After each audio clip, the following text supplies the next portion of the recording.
Bonjour à tous et bienvenue à Loin de sans foot. Olivier Brett avec vous en compagnie de Jean Gounel et Sidney Faux pour un épisode qui va tirer dans pas mal toutes les directions. Il y a le marché des transferts qui tire à sa fin en Europe. Il y a eu le match des étoiles de la MLS. Il y a des transferts de joueurs canadiens de MLS vers la Belgique. Ben oui, cette histoire d'amour entre les internationaux canadiens et la Belgique se poursuit. On va en parler. On va également parler de ce duel choc canadien au Stade Saputo vendredi soir entre le CF Montréal et le Toronto FC. Mais d'abord, les gars, comment ça va? Ça va bien, comme tu dis, on est pas mal chargé.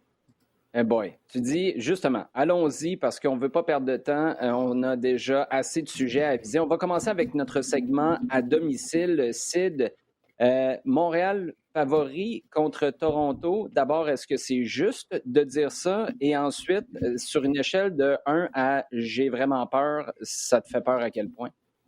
De peur d'être qu'il soit favori Ouais. Non, aucunement. C'est factuel d'un point de vue, par exemple, Oui. des codes de paris sportifs qui t'indiquent très clairement qui est favori dans un match ou pas. Et donc c'est le cas pour Montréal face au dernier de la ligue. Il faut le rappeler, il faut recontexter. Un Toronto qui vraiment n'a jamais eu le déclic qu'on pensait qu'il pouvait avoir après la trêve, notamment. On se disait ça pouvait se replacer du côté de Toronto, mais ça n'a jamais été le cas pour l'effectif torontois qui enchaîne et dans une période de une victoire seulement dans leurs 7 derniers matchs, qui a une stat qui j'aimerais vous partager, qui m'a marqué, c'est que lorsqu'ils sont menés au score, et c'est arrivé à 12 reprises cette année, ils n'ont jamais remporté un match.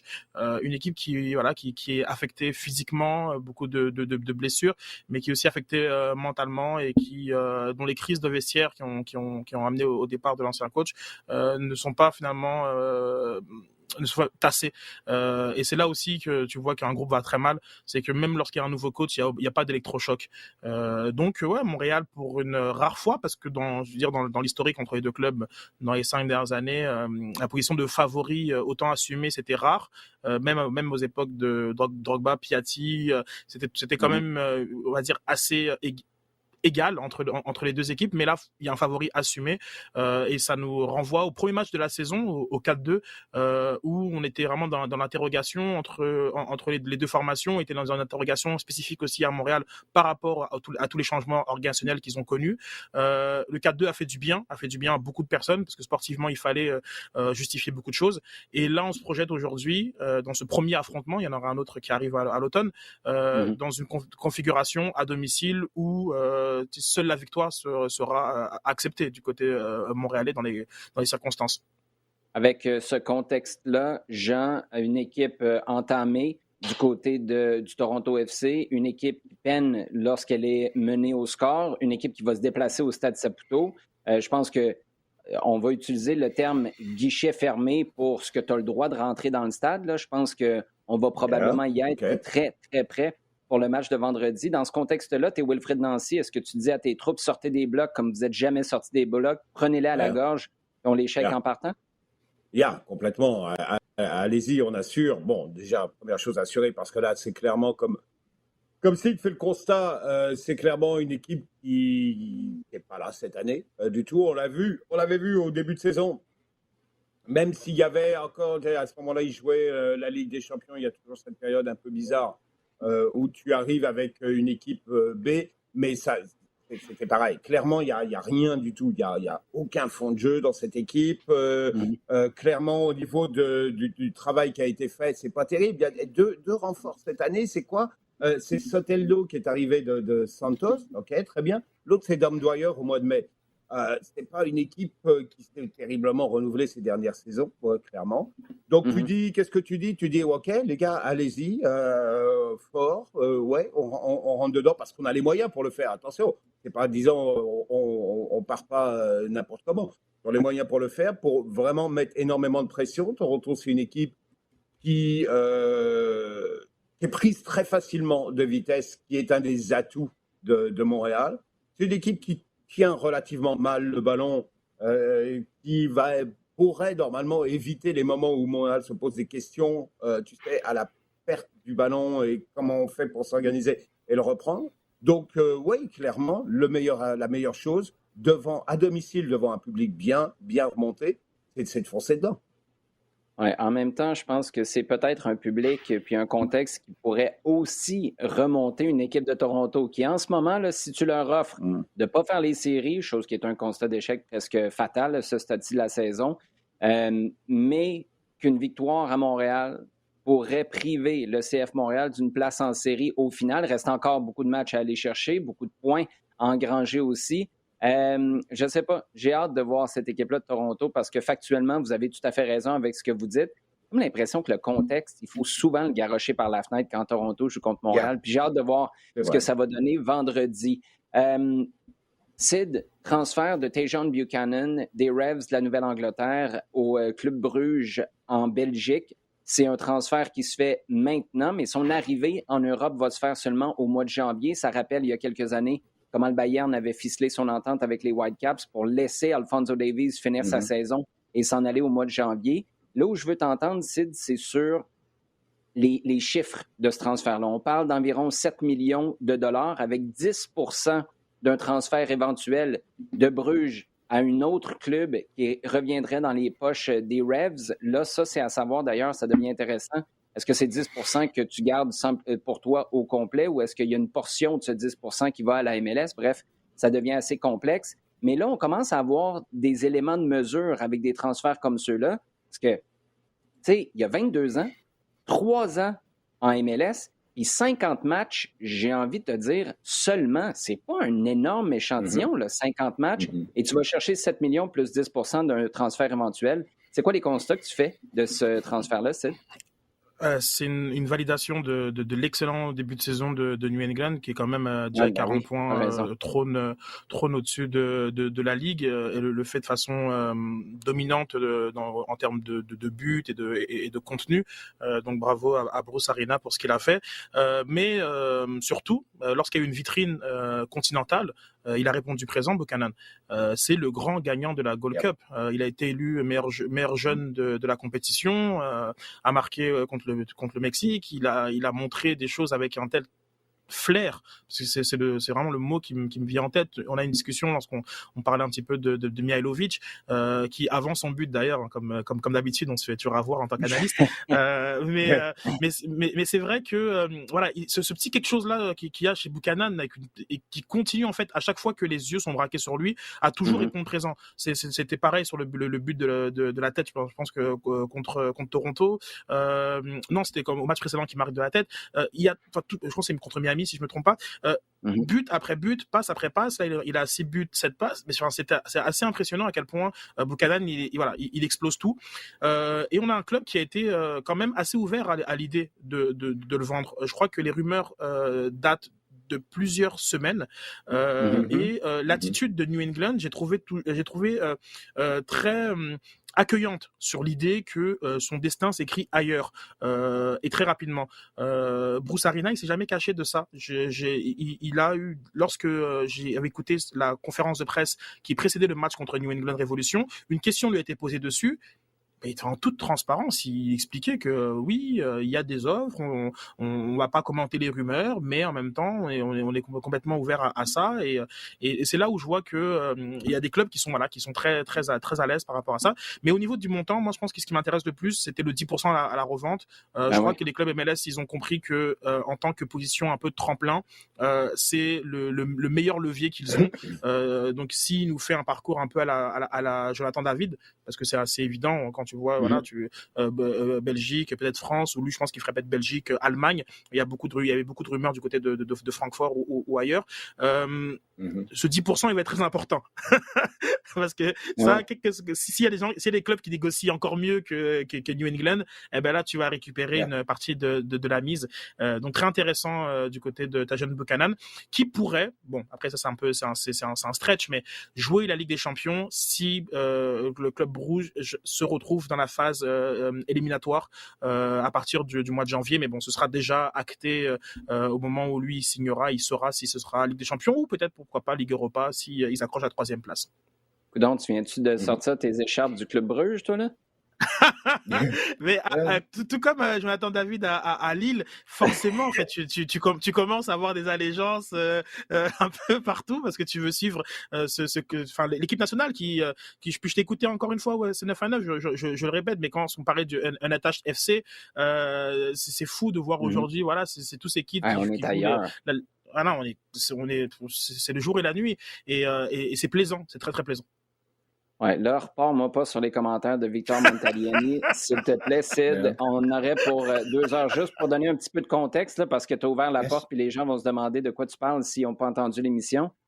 Comment résumer ça? Victor Montagliani est un Canadien qui est à la tête de la CONCACAF, qui est allé sur la plateforme One Soccer, qui est la plateforme exclusive. Je le fais en accéléré parce que c'est pas agréable pour moi en ce moment.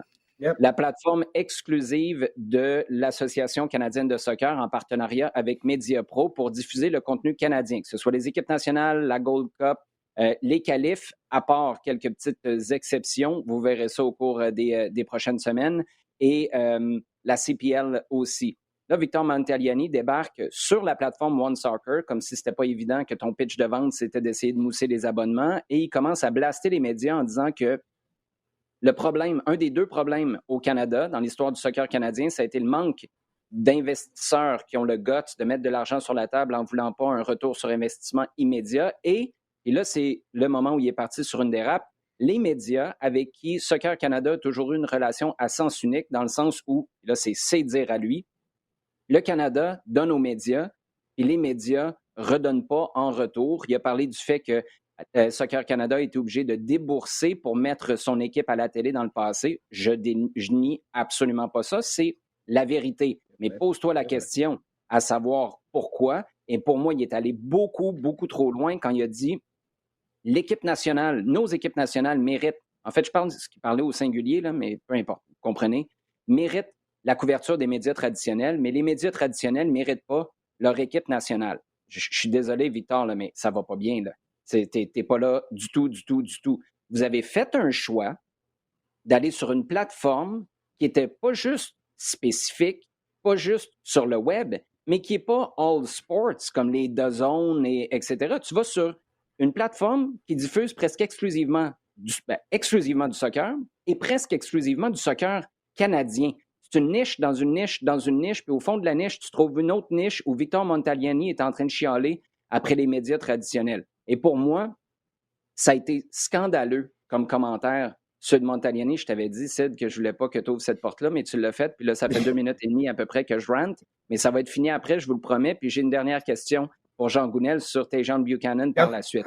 Mais pour moi, le Unattached FC dont tu parles, parce que ce que Montagliani dit, c'est, vous savez, ça prend un investisseur étranger, Mediapro, pour ne pas le nommer, pour venir ici. Oui, mais Mediapro, là, avant le United Bid, puis que ce soit accepté, puis qu'on annonce que la Coupe du Monde va être au Canada, aux États-Unis, puis au Mexique, il était où, Mediapro? Dans le temps où les gars avaient l'impression de partir en vacances plus que partir jouer des matchs en équipe nationale, puis là, ça, je tiens ça de source sûre, de gars qui ont fait des rassemblements en équipe nationale, il était où, Mediapro? Quand la moitié de l'équipe était unattached, puis ton équipe nationale servait de vitrine pour mettre en valeur des gars qui n'ont pas de contrat pour leur trouver des places où jouer. Pas des champions de Turquie, pas des champions de Turquie comme Thibaut Hutchinson et Kyle Larin, pas des champions de France comme Jonathan David, champions d'Allemagne comme Alphonso Davies. Non, des gars qui n'ont pas de contrat, qui sont chez eux à courir le 400 mètres autour d'une piste d'athlétisme pour se garder en forme au cas où Benito Floro a besoin de lui pour être capable après ça de te trouver un club. Victor Montagliani est complètement à côté de la traque. Je comprends sa volonté de mousser One Soccer et ça, tu peux le faire. J'ai aucun problème avec ça. Mais viens pas faire un gros tas sur les médias traditionnels auxquels tu as eu bien de la misère à offrir du contenu intéressant, tant dans ton équipe sur le terrain, là, je parle pas des filles, mais aussi dans ta communication. Le nombre de fois là, que tu essaies de booker des entrevues ou booker des affaires, ça nous est arrivé à RDS, ça m'arrive constamment au 91.9 Sport. C'est ce que j'ai dit à la radio, puis je termine là-dessus. Tu as l'impression qu'avoir Michelle et Barack Obama en même temps dans ton show, ce serait moins compliqué que booker un gars ou une fille d'équipe nationale. Là, Victor, t'es allé trop loin. Merci beaucoup, Sid. Ça fait du bien quand même. Je ne m'attendais pas à ça en ce jeudi midi. Jean Gounel, Tajon Buchanan, parce que là, je ne veux pas continuer là-dessus, ça fait déjà trop longtemps. Sid Oui. a parlé de presque tous les aspects, sauf la construction de l'équipe dans laquelle Tajon Buchanan a été capable d'éclore. Parce que le constat qu'on va faire, c'est est-ce que nous, la réflexion qu'on aura, c'est est-ce que nous, à Montréal, on est capable de faire ça, de vendre un gars pour 6, 7 millions plus un pourcentage de transfert éventuel.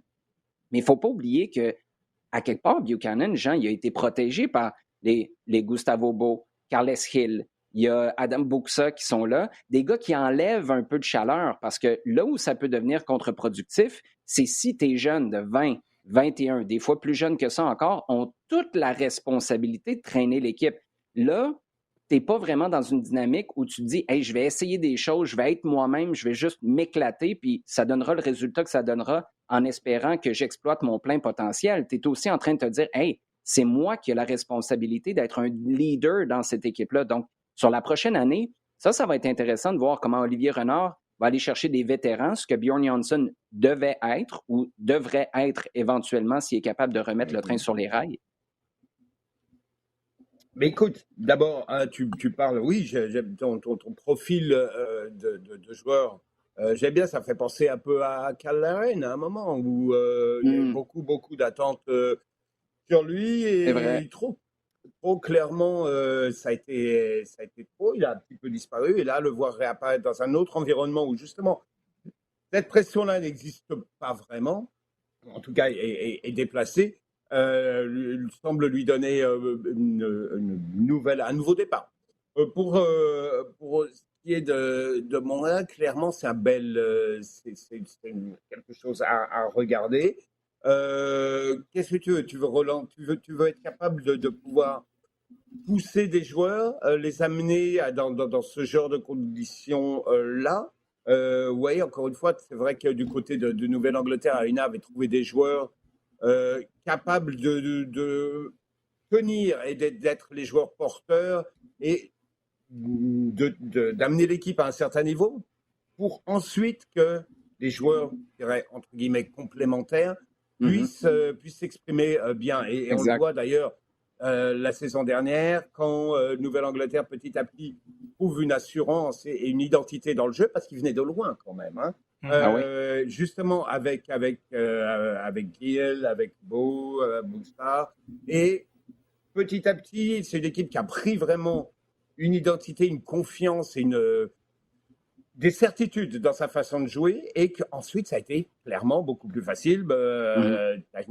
Buchanan, on le voit vraiment arriver sur la dernière partie de la saison l'année dernière, enfin, de façon vraiment claire, et on se dit, OK, là, il y a quelque chose vraiment chez ce gars-là. Et oui, c'est un petit peu l'objectif. Idéalement, c'est ce que tu voudrais arriver.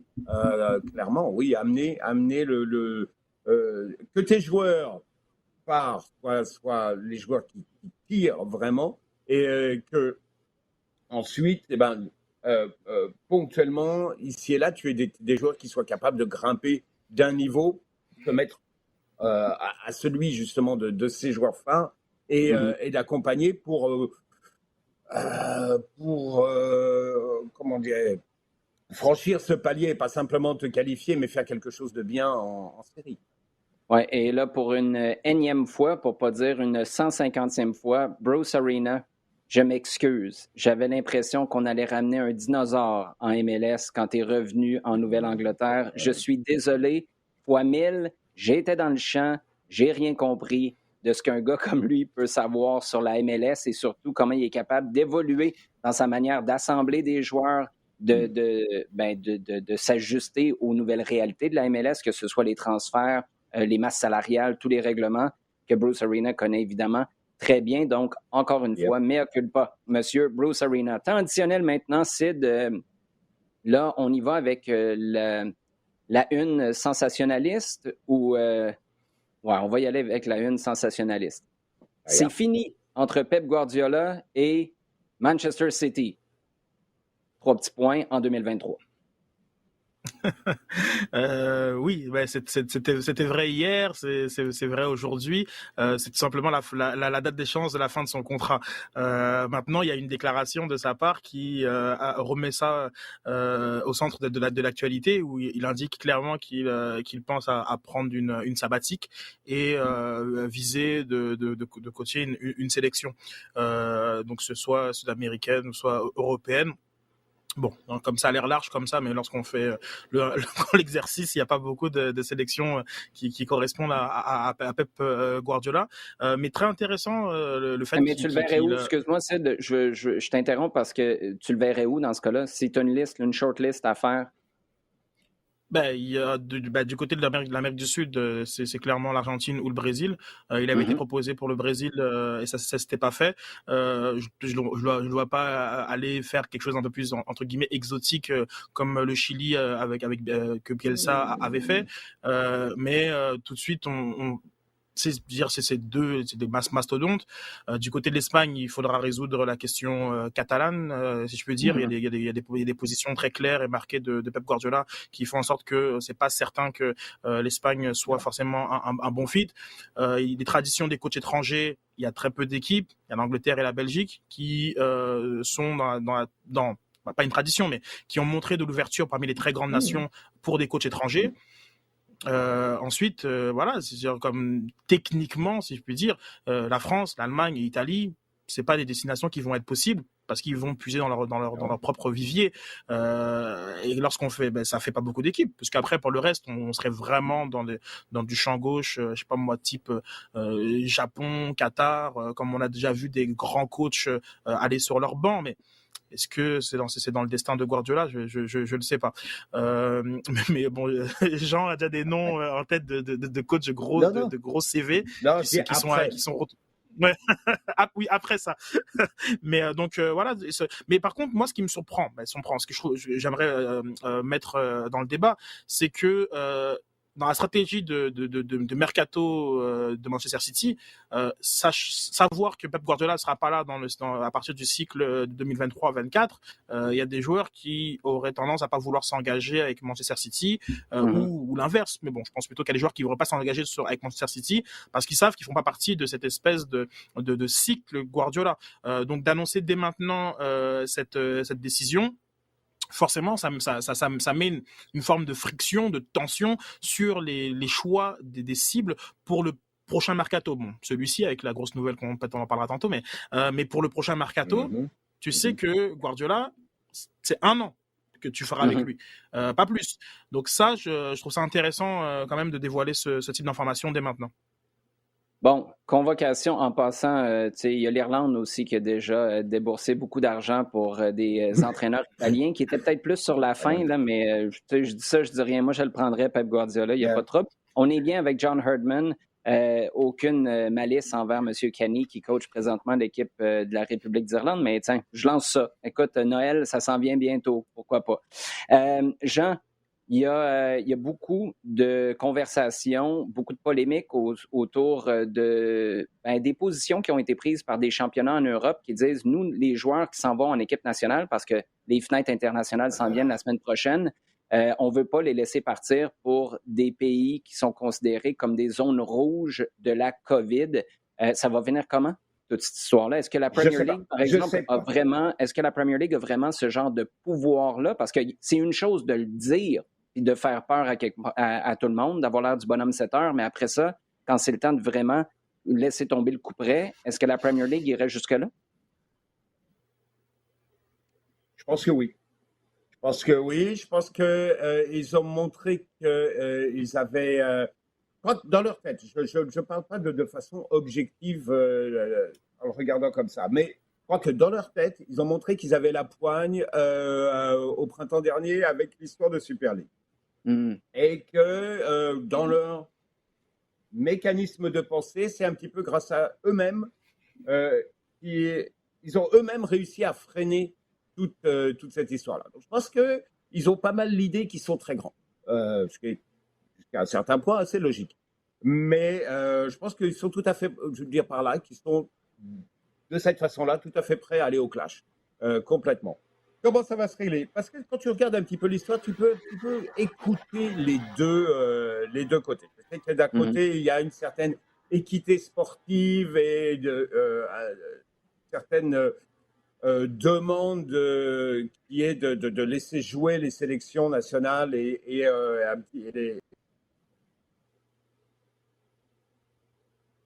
On a un petit ennui technique avec Jean. Sid, j'ai vu ta réaction quand Jean a dit que oui, il pensait que la Premier League irait jusqu'au bout. Je ne sais pas si tu réagissais à quelque chose d'autre à laquelle tu pensais ou est-ce que toi, tu n'es pas tout à fait de la même position?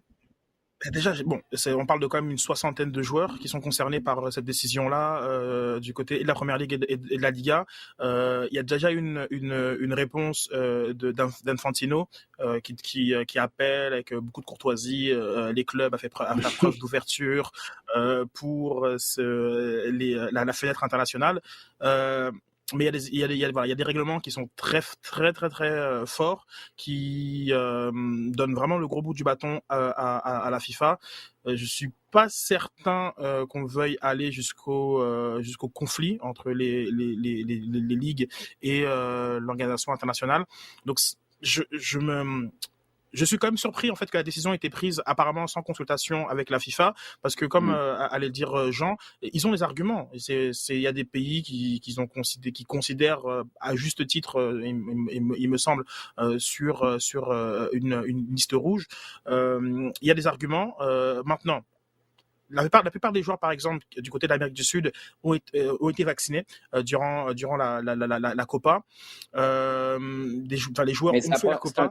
c'est un très bon point, ça, Sid, parce que c'est le Venezuela, si je ne me trompe pas, à un moment donné, il y avait 14, si ce n'est pas 15 cas de COVID. Ouais.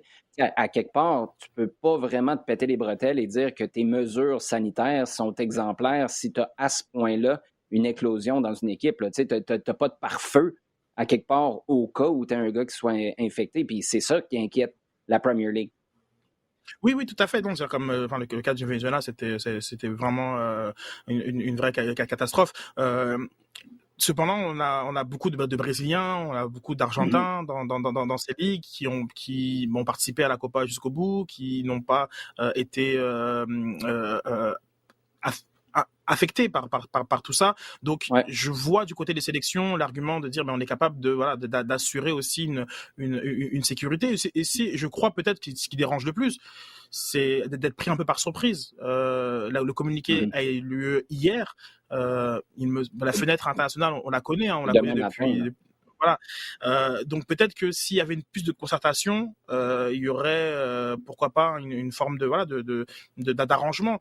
Et bon, il n'y a pas d'alignement parce que par exemple, je parlais du cas de l'Argentine, mais Paredes, Messi, Di Maria qui évoluent en Ligue 1, eux vont être libérés pour aller jouer. Donc je pense que c'est ce côté un peu deux poids deux mesures. Si c'était une position de l'UEFA, peut-être là même je pense qu'elle aurait été encore plus recevable. Là, le fait que ce soit juste une position de la Première Ligue et ensuite, on a l'impression que la Liga s'est dit, tiens, nous aussi, tiens, on va les bloquer les Suarez de ce monde. C'est ça qui rend un peu ça plus compliqué. J'ai pas l'impression qu'ils feront le poids face à la FIFA, mais c'est là, c'est en discussion en ce moment. Oui, et il y a quelque chose de très politique, j'ai l'impression, là-dedans. Depuis le début, tu sais, la Premier League, c'est gros, c'est un symbole. Il y a souvent eu à Westminster des discussions sur la Premier League. C'est comme si ça s'est imbriqué à quelque part dans toute la conversation en Angleterre, en Grande-Bretagne, en fait, sur la COVID, la pandémie, les déplacements. Là-dedans, tu mêles le Brexit aussi, où il y a encore des stigmates de ça. Bref, c'est très complexe. Puis je pense que l'aspect politique, il est peut-être un peu plus fort, pas de manière générale, mais tu parlais de la Catalogne puis de Pep Guardiola en Espagne, là, mais en ce moment, je pense que les deux sont vraiment interreliés, puis c'est ce qui fait qu'on prend une position comme celle-là du côté de l'Angleterre. Parlant de situation... Oui, vas-y. Petit détail, excuse-moi, c'est que c'est aussi comment on va justifier les décisions prises. Il y a de grandes chances, je me projette, mais il y a de grandes chances que les justifications que tu emploies aujourd'hui pour empêcher le déplacement de ces joueurs-là, en janvier, soient les mêmes du côté de la CAN. il y a de grandes chances que le Cameroun, qui sera le pays hôte, soit dans la même situation aujourd'hui qu'elle ne sera au moment où tu devras décider que est-ce que j'empêche Mohamed Salah d'aller rejoindre l'Égypte, est-ce que j'empêche Sané d'aller rejoindre le Sénégal, etc. Donc Mané, pardon. C'est là où les arguments que tu vas amener sont extrêmement importants parce que ça fera cas de jurisprudence pour d'autres situations. Jean? Oui, la CAF d'ailleurs, je pense qu'elle est tout à fait alignée là-dessus parce qu'elle a sorti déjà un communiqué en disant que la situation qui a amené la mise de plusieurs pays sur la zone rouge est vraiment exagérée. Il n'emploie pas ce terme-là, mais que la situation est moins dramatique que énoncée, si tu veux, dans le discours du gouvernement anglais, par exemple. Et je pense qu'il y a déjà cette réflexion-là qui est de dire mettez les choses un petit peu à une juste mesure aussi. Pour un dernier mot, juste, je suis désolé, j'ai été coupé à un moment dans la discussion. Je pense qu'on va arriver quand même à un pis-aller qui va être certainement une sorte de protocole dans lequel les joueurs auront peut-être un test à faire tous les jours ou pour éviter justement la quarantaine et une sorte de système qui leur permettrait un petit peu de passer entre les gouttes si on veut. Mais je pense qu'on va arriver à un système probablement mixte parce que sinon on a une situation qui se présente en septembre mais elle va se reproduire en octobre, elle va se reproduire en novembre. La CONMEBOL a rajouté, tu sais qu'il y avait 2 journées de match qui avaient sauté au mois de mars et que la CONMEBOL a rajouté là, c'est-à-dire que là, au lieu de jouer 2 matchs en septembre, 2 matchs en octobre, ils vont jouer 3 et 3. Ce qui fait que la durée de leur break international, elle va être de 11 jours au lieu de 9. Ce qui repousse encore les problèmes au niveau de quand ils vont revenir en Europe. Donc, je pense que clairement, le problème ne peut pas être repoussé comme ça jusqu'à la fin de l'année. Ce n'est pas possible. Donc, on va arriver, je suppose, assez rapidement à une sorte d'entente et d'accord. Et que peut-être ce système de tests quotidiens, trouver une certaine, un certain modus vivendi va être imposé. Si on revient maintenant sur les événements déplorables, on va les appeler comme ça, on pourrait y aller pas mal plus fort dans les qualificatifs. C'est à Nice, entre l'OGC Nice et Marseille, des bouteilles qui ont été lancées sur le terrain. Dimitri Payet qui lance à son tour des bouteilles vers les estrades. Les joueurs, les supporters plutôt, qui débarquent sur le terrain. Ça commence à carrément se battre sur le terrain. Après ça, tu as les présidents des 2 clubs qui se relancent la balle, les maires de chacune des villes qui se relance la balle aussi. On décide de reprendre le match parce qu'on ne voulait pas que les incidents dans le stade déversent dans les rues de Nice. Marseille décide de rentrer à la maison. Finalement, on juge que Marseille, en faisant ça, a déclaré forfait, alors que les Marseillais, eux, disent c'était pas la compréhension qu'on en avait. On rentrait à la maison, mais on ne pensait pas déclarer forfait en faisant ça. Bref, un fouillis monumental, mais la question pour toi, Sid, est-ce que c'est circonstanciel, ponctuel, ou est-ce que c'est un reflet d'une situation, je ne veux pas dire qu'on va retrouver à plusieurs reprises au cours de l'année en France, mais est-ce que ça témoigne de quelque chose de plus grand, dans le fond? C'est ça la question. Oui, mais pas le débordement de foule. Ça, c'est quelque chose qui est vraiment anecdotique de façon de parler parce que c'est quelque chose qui arrivera jamais. Je veux dire, là, du côté de l'Alliance Arena à Nice, ils vont mettre des défilés, un peu plus de stadiers, puis ça c'est réglé. Mais la gestion de tout ça, vraiment, c'est très symptomatique de ce qui va pas du tout, genre comme du côté de la Ligue 1, de la Ligue professionnelle de football. On a déjà une discussion avec Jean par rapport à tout ça. De A à Z, cette gestion est catastrophique et déplorable et montre que le football en français est gangréné par une incompétence qui est à la fois administrative de leur côté et politique, parce que les réponses ne sont jamais à la hauteur, ne sont jamais aussi les bonnes, tout simplement. Et la suite d'actions et de déclarations qui ont suivi, qui ont eu lieu pendant les événements et qui ont suivi les événements montrent à quel point on est dans le champ complet au niveau de la gestion même dans le football français. Et ça pour moi c'est très inquiétant parce que ça fait très longtemps qu'on commence à le voir, qu'on le dit, et que à chaque fois qu'il y a une situation, à chaque fois on relève le fait que ça va pas. L'arbitre était dans le flou, les présidents étaient dans le flou, les protocoles pour les joueurs étaient flous, la réponse du ministre des Sports est dans le flou, celle des diffuseurs aussi. Tout le monde est tout le temps à côté de la plaque, et c'est là qui, pour moi, est le plus gros problème du côté de la France. Bon, on va se tourner maintenant vers le marché des transferts, Jean. Je ne sais pas pour toi, mais il me semble qu'à pareille date l'an dernier, on commençait à parler de deals plus créatifs parce que l'argent n'était pas disponible en pleine pandémie. Puis on se disait, il va-tu commencer à y avoir des échanges de joueurs, plus comme on voit en Amérique du Nord, ou des échanges peut-être en valeur plutôt qu'en argent sonnant avec des droits d'image, ça on le fait depuis bien des années. Bref, des trucs un peu créatifs comme on a vu avec Lionel Messi, qui a en partie été payé en crypto-monnaie avec des jetons qui sont possibles d'être vendus.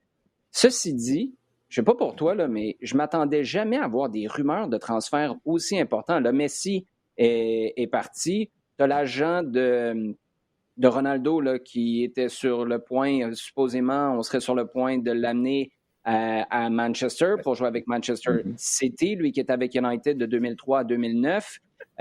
Après ça, tu vois son agent s'en aller en France aussi. Donc là, tu peux présumer que Jorge Mendes est quand même en train de magasiner un peu pour se trouver un levier supplémentaire, même si on dit que Paris serait en dehors de l'équation. Là, tu as les Haaland, Harry Kane, ça vient d'achoper, mais au-delà des transferts qui ont eu lieu, juste ceux dont on parle, est-ce que tu es surpris de voir les sommes d'argent qui semblent disponibles ou qu'on semble prêt à payer en temps de pandémie? Là, on est quand même encore là. Je sais pas pour toi, mais moi j'ai l'impression que tout le monde a passé la pandémie au sous-sol avec la planche à billets. C'est jamais arrivé. Exactement. C'est malade. C'est complètement, justement, mais tu as bien résumé ça, parce que depuis 1 an et demi, on dit, OK, on est dans une économie de crise, et en particulier, entre autres, mettons, dans le domaine du foot, et dans une économie de crise, où il y a beaucoup moins et tout le monde vit sur les toits, qu'ils ont beaucoup moins de moyens, beaucoup moins de revenus, et où tout le monde de la même façon sur les toits, on essaye de trouver une façon nouvelle, une façon originale, une façon adaptée au moment de vivre et de faire avancer les choses. Clairement, ça s'est passé par la fenêtre, parce que tu vois Sancho à United, Varane aussi, mais Sancho, c'est peut-être le premier durant l'été.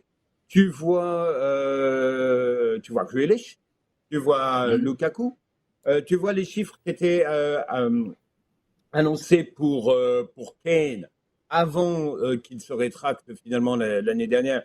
Mais tu dis, OK, c'était quoi? Ça tournait aux alentours de 200, si tu veux, c'était entre 200 millions que Manchester, ou 180 millions que Manchester City était prêt à mettre, et 250 millions de dollars que Tottenham demandait. Clairement, c'est complètement hallucinant. Et ça, je trouve que c'est un peu comme s'il y avait besoin. Et là-dessus, je viens même d'oublier Real Madrid avec Mbappé.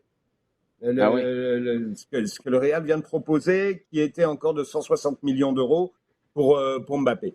Donc là, il y a comme tu te dis, OK, qu'est-ce qui se passe? Est-ce que ces clubs-là se sentent, parce qu'ils viennent de passer 1 an et demi, en étant relativement conservateurs dans leur politique, est-ce qu'ils se sentent absolument obligés de taper un grand coup, très très fort, pour montrer qu'ils sont là? Est-ce qu'on est obligé de suivre un effet d'enchaînement? Que PSG ayant recruté, parce que Messi il vient après Donnarumma, Sergio Ramos, c'est quand même plus que costaud là. Est-ce qu'on est obligé de taper un grand coup? Est-ce que du côté du Real, on veut frapper sur Mbappé? Sachant que Mbappé, si ça continue comme ça, il sera libre l'année prochaine. Hein, donc, clairement, et que est-ce que tu veux aller au bras de fer tout de suite, en sachant que ça ne va pas être évident, ou est-ce que tu dis on attend un petit peu? Bon, clairement, là, il y a quelque chose à régler de ce côté-là, mais il y a vraiment une volonté de taper très très fort. Tu le vois du côté de Manchester City, qui a perdu Agüero, mais qui, à première vue, ne semble pas compter trop sur Gabriel Jesus, et qui déclinait les alternatives.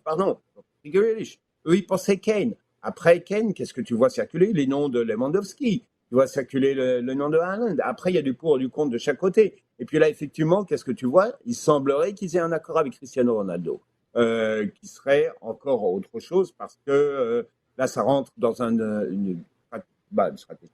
Façon de faire du côté de la Juventus et des clubs italiens, qui est de dégraisser beaucoup, parce que dans le même temps, et c'est là que moi je m'y perds un petit peu, parce que clairement, tous ces clubs-là ont besoin vraiment de libérer de l'espace, aussi bien de l'espace financier, l'espace salarial. Là, on s'y perd complètement, parce que ça part dans tous les sens, et j'ai l'impression que... Alors, il y a un effet domino, c'est-à-dire qu'un tel part à un tel endroit, et puis ça libère des places. Il y a des cas particuliers. Il est certain que pour le Real, voir Barcelone perdre Messi, c'est dire, OK, nous, on va se positionner à un endroit où on va être les costauds de la Ligue, on va aller chercher du gros. En fait, ponctuellement, il y a un coup à faire pour Manchester City. Alors, c'est sûr qu'il y a plein de choses comme ça. Mais c'est vrai que je ne m'attendais absolument pas à ça, et qu'il y ait autant de moyens disponibles pour les clubs. On passe maintenant à nos sujets chauds. On va commencer avec une question pour toi, Jean. Il y a Karim qui nous demande, après ce qu'on vient de vivre au cours des derniers jours, concours d'habileté mardi, match des étoiles mercredi entre les étoiles de la MLS et les étoiles de la Liga MX. Karim demande, qu'avez-vous pensé du match entre la MLS et la Liga MX? D'abord, est-ce que tu aimes l'idée? Est-ce que ce genre de rendez-vous des étoiles a sa place? Qu'est-ce que tu en as pensé? Le concept de match des étoiles, je pense que oui, on vit avec, et puis il est pas mal intégré au quotidien à la vie de chaque ligue de la MLS. Deuxièmement, faire un match contre une équipe d'étoiles de la Liga MX, pourquoi pas? Je pense que c'est pas une mauvaise idée, dans la mesure où on a vu que à force de recycler un petit peu l'idée d'équipe d'étoiles contre une équipe européenne, ou une équipe, essentiellement une équipe européenne, parce que c'est généralement celle qui attire le plus, et que c'est le moment où elles sont en tournée. Ça plafonne. Je veux dire, allez, je vais être gentil, je laisse ça plafonne, pour pas dire, OK, c'est en train vraiment de se casser la figure. Parce que ce sont des clubs qui arrivent, qui jouent pas toujours le jeu, ou qu'il faut un petit peu pousser pour qu'ils mettent leurs joueurs vedettes.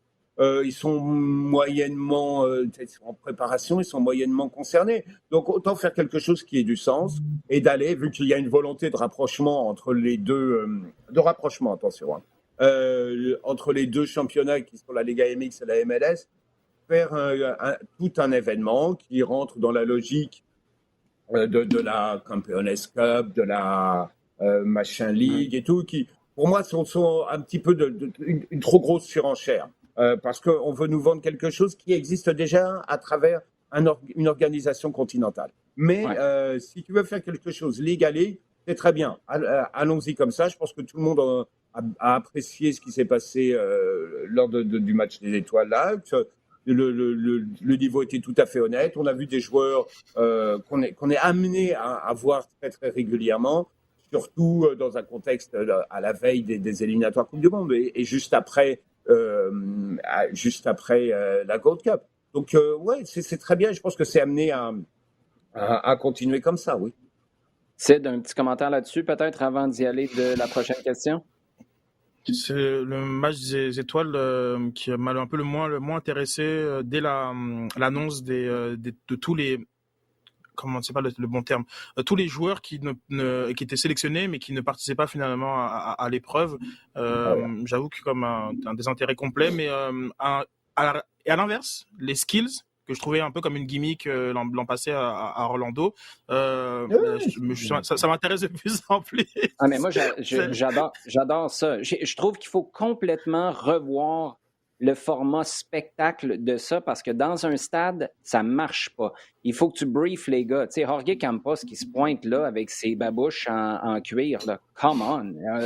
Il y a comme quelque chose qui n'a pas été assez réfléchi. Mais moi, je suis comme toi. Tu me forces à choisir entre le skills contest, le concours d'habileté ou le match. Écoute, ça prend pas une demi-seconde que je choisis le concours d'habileté, mais mon choix, ce serait de l'avoir. Tu sais, souvenez-vous les pubs de Nike dans le temps là, où c'est Wayne Rooney, je pense, qui faisait du street soccer, puis là, tu avais ça dans un hangar, c'était sombre, mais tu sais, c'était vraiment léché pour que ce soit compact, vivant, percutant. Je pense que tu as vraiment le potentiel de faire ça. Fais-le dans un hangar sombre, avec des jeux de lumière, avec des fans qui sont tout près. Pourquoi pas même avec des fans qui sont capables de se mesurer aux joueurs de MLS et aussi... Tu n'es pas obligé d'y aller avec tes meilleurs joueurs à proprement dit pour offrir le meilleur show. Tu as des gars qui jouent presque jamais probablement à MLS qui offriraient un spectacle extraordinaire. Sid, je ne sais pas ce que tu en penses, mais l'exercice, là, parce que tu avais quoi, 5 ou peut-être 6 jeux, concours, il y en a un où c'est des centres, tu donnes des points supplémentaires pour des reprises à la volée, des bicyclettes ou des ciseaux. Il n'y en a pas eu un. T'sais, à quelque part, il y a quelqu'un qui n'a pas eu le message. Là. Vous ne savez pas, on est là pourquoi. T'sais, c'est ça, moi, qui ne marche pas. À quelque part, les joueurs ne sont pas briefés. Ça rentre sur le terrain en marchant. Hey, c'est un match des étoiles, là. Let's go, là, de la musique, come on. Ouais. Et le potentiel est plus grand, je pense. Enfin, le potentiel de développement est plus grand du côté des skills, avec des formats aussi, avec par pays ou par continent. Alors, il y a des choses qui peuvent être intéressantes. Moi, j'aurais beaucoup de plaisir, je pense, à avoir une petite sélection. Je pense les Français de la MLS par hasard contre du 5 contre 5. Je pense qu'il y a des choses qui peuvent être faites, mais comme Jean, je respecte la tradition de cet événement qui est constitutif de la ligue. Mais cette année, je sais pas, peut-être qu'il y a un peu moins de star power, mais ça m'a moins cherché. Toi, dans le fond, tu es en train de me dire que tu voudrais être le capitaine d'équipe Cameroun, c'est ça?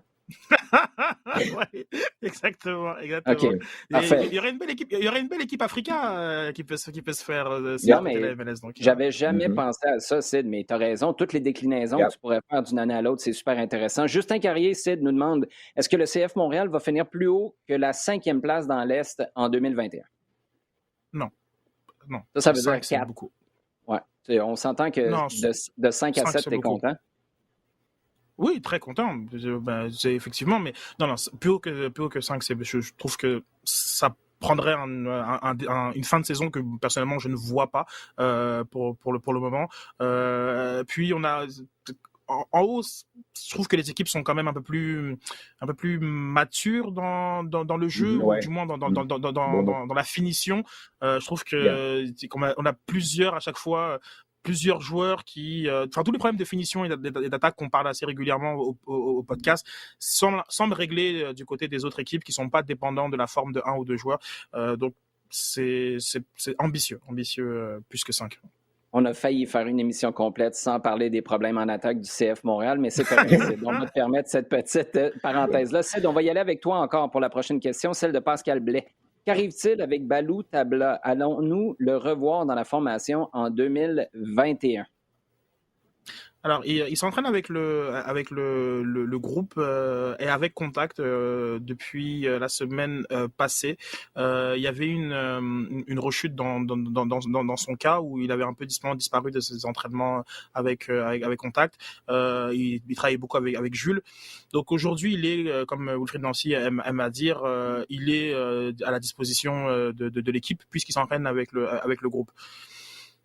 Dans le contexte où la Paladine est blessée notamment et qu'on sait que les Pistons sont extrêmement sollicités dans le système actuel, je vois Balou Tabla rejouer. On parle quand même de situations où le club va jouer une fois tous les 3 jours dans 2 fenêtres en septembre et en octobre. C'est compliqué de se passer de joueurs. On a vu Zouir jouer, on a vu Bahia aussi prendre des minutes. Moi, je pense que Balou Tabla va jouer. À partir du moment où il est apte, c'est ce qu'il est. Une autre question, la mienne, celle-là, Sid. Est-ce que tu le vois parce que tu viens de souligner le rôle des Pistons?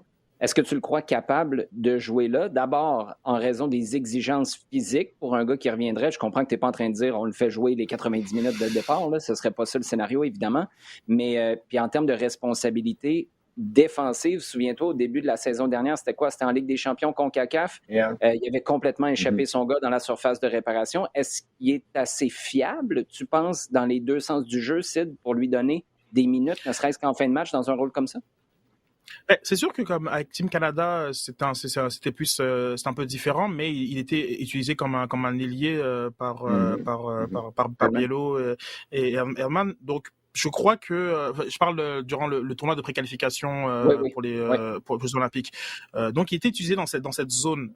Maintenant dans le profil, c'est celui qui pourrait potentiellement être un backup de Torres. Donc à ce moment-là, tu le verrais dans un rôle de deuxième attaquant un peu plus libre. Mais bête et méchant, si c'est piston ou rien d'autre quasiment pour lui actuellement. Ouais. Ça va être très intéressant à surveiller. Quand tu parles de backup pour Torres, c'est sûr qu'un gars comme lui, là, en santé, tu lui donnes le ballon dans un match où il faut que tu provoques, balle au pied. C'est un gars qui est capable de faire des dommages. Là, il va encore vite. La question est de savoir, est-ce que l'éthique de travail va être suffisante pour le ramener au top? 2, est-ce qu'il va rester en santé assez longtemps? Et 3, à partir du moment où tu le mets sur le terrain, est-ce qu'il est capable de s'ajuster tactiquement? Parce qu'on en demande beaucoup à ces gars-là cette année en termes de responsabilité avec et sans le ballon. Ça va être fascinant à suivre d'ici la fin de la saison. On finit avec une dernière question pour toi, celle-là. Jean, il y a Marco Telohuro qui nous demande, après Alphonso Davies, Tajon Buchanan, qui serait votre choix comme candidat, comme prochain Canadien à se faire transférer de la MLS vers le vieux continent? Relativement, donc un joueur relativement jeune, qui est sur une courbe ascendante, qui intègre l'équipe nationale. Aquinola. Je pense qu'il est possiblement, bon là, clairement, dans son plan de carrière, il est un petit peu mis à l'arrêt avec la blessure subie à la Gold Cup, mais je pense que c'est un joueur qui sur un an, a connu qui est vraiment jeune, il a 21, qui a connu vraiment une belle progression, il y a eu son passage d'une sélection à l'autre, puisqu'il avait fait une partie avec les États-Unis. De ses sélections avec les États-Unis jusqu'au mois de décembre, je crois, et qu'il a décidé, donc au début de l'année ou au printemps, de choisir le Canada, puisqu'il était éligible pour les deux.